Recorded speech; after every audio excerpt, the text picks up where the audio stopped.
Hello friends, আমি আজকে চলে এসেছি রবীন্দ্র সরোবর লেক গার্ডেন্স বা ঢাকুরিয়া লেক। 5 নাম্বার গেটের ভেতর দিয়ে আমি ঢুকে গেলাম।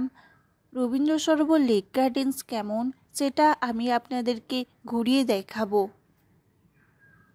ঢাকুরিয়া লেক অর্থাৎ রবীন্দ্র সরোবর লেক কাপলদের জন্য একটা পপুলার জায়গা।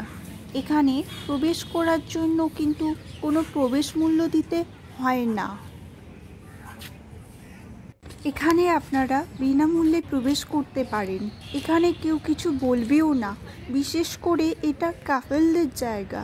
এখানে দুপুরের পরে কাপলদের আসা শুরু হয়।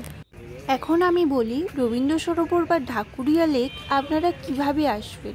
এখানে আসার জন্য মেট্রোতে করে বা ট্রেনে করে আসতে পারেন।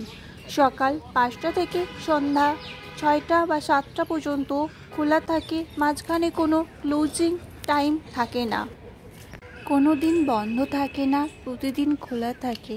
এত সুন্দর একটা জায়গায় প্রবেশ করার জন্য কোনো প্রবেশ মূল্য দিতে হয় না। রবীন্দ্র সরোবর বা ঢাকুরিয়া লেক কিন্তু প্রথম থেকেই এই নাম ছিল না।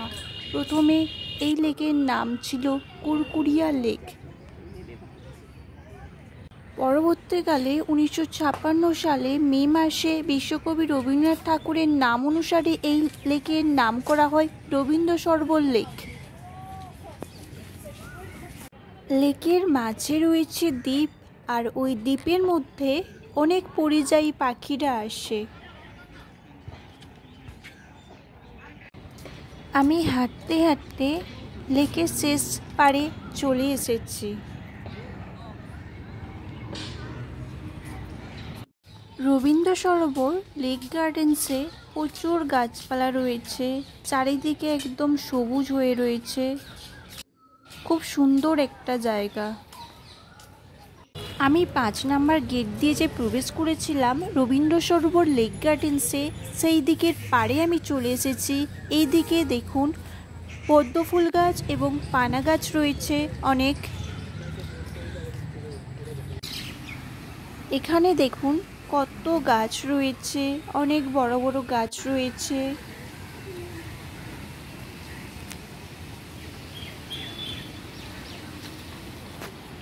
এখানে ফুটবল খেলা চলছে। লেকের মধ্যে রয়েছে দুর্গা মিউজিয়াম। আমি দুর্গা মিউজিয়ামে আজকে যাব না, আমি যদি অন্যদিন যাই সেটা আপনাদেরকে ভিডিও করে দেখাবো।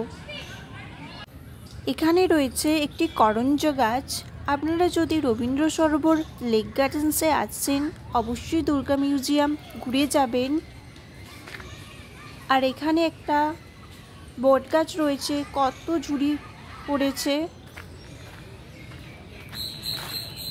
রবীন্দ্র সরোবর লেক গার্ডেন্সের 7 নাম্বার গেটের সামনেই রয়েছে আমাদের বিশ্বকবি রবীন্দ্রনাথ ঠাকুর। যারা 7 নাম্বার গেট দিয়ে ঢুকবেন তারা দেখতে পাবেন।